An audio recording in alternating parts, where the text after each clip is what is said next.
Welcome back to Red Gun Adventures and to another Gamo Phox video. Now, today I'm planning to fire some slugs through my .22 Gamo Phox, and they are Pro Hunter Slugs.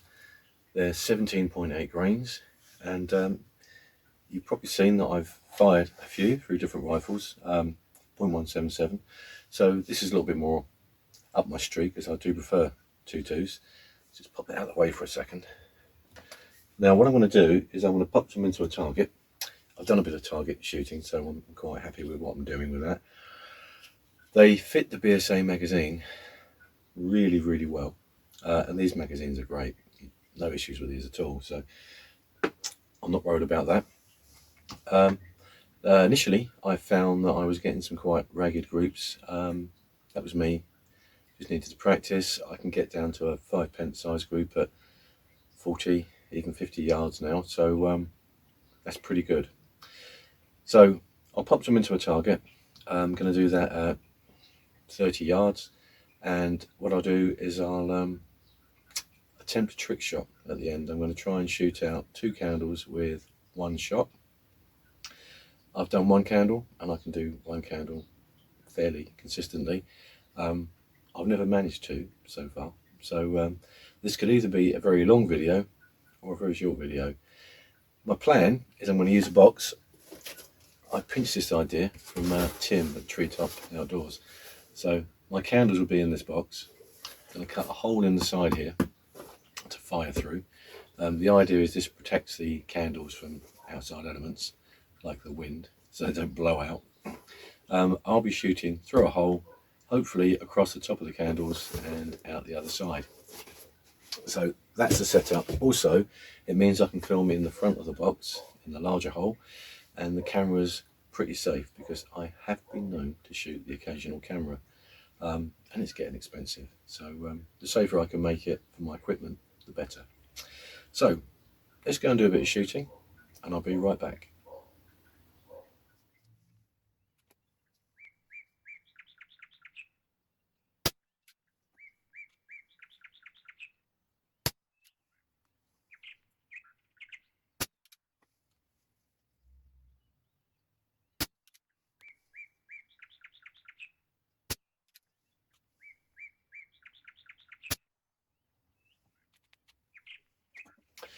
Okay, so that's the target. Now I'll put 6 in there because I only put 6 in the magazine. I could have put more in. To be honest, I can do better than that with some of the pellets that I shoot. I mean, this particular rifle, Gamo Phox, really likes JSB Exact, Jumbos, Hades, just about anything that's expensive. So it's good on those slugs. It's plenty good enough, and I think I'll only get better if I keep using them. But it's a different experience. You know, it takes a bit of getting used to. And I've probably shot, of the 100 in the tin, I've probably shot 50 of these now. The nice thing about these is, obviously they're in a tin, but inside this tin, what you get is a little velvet bag to protect your pellets, which is a nice touch. They're not all rattling around. Now, when I'm shooting, I would be inclined to tip those out so I can get hold of them easily. Normally I load up 2 or 3 magazines with the Phox because I've got that number of spare magazines. It works quite well for me, you know, whatever suits you. The point is, it fires the slugs, it hits the target accurately enough within that sort of 5 pence. Well, actually, let's actually show you that. This is the said target, and this is a 5 pence. So if I pop that over the top, you can see that that's covering pretty much everything. There's a little bit of a hole peeping out the side there, so it's not my best group, but it's still good. If I was shooting 30, 40 yards at, say, let's say a rabbit, for example, that rabbit would be toast. You know, same with the squirrel, pigeon. A rat wouldn't stand much chance either. Now the thing is, because of the extra energy, they are going to have a good whack at the other end as well. So I'm I don't want to say there's a trade-off between accuracy and power, because there isn't really. You know, the difference between what I can do with, say, Hades or JSB Exact Jumbos and these is minuscule.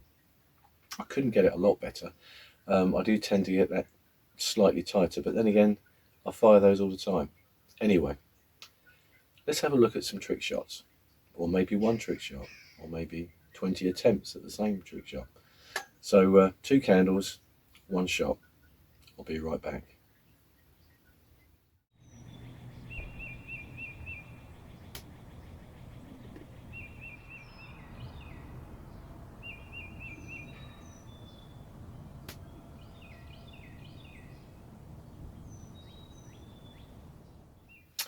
Well, there you go.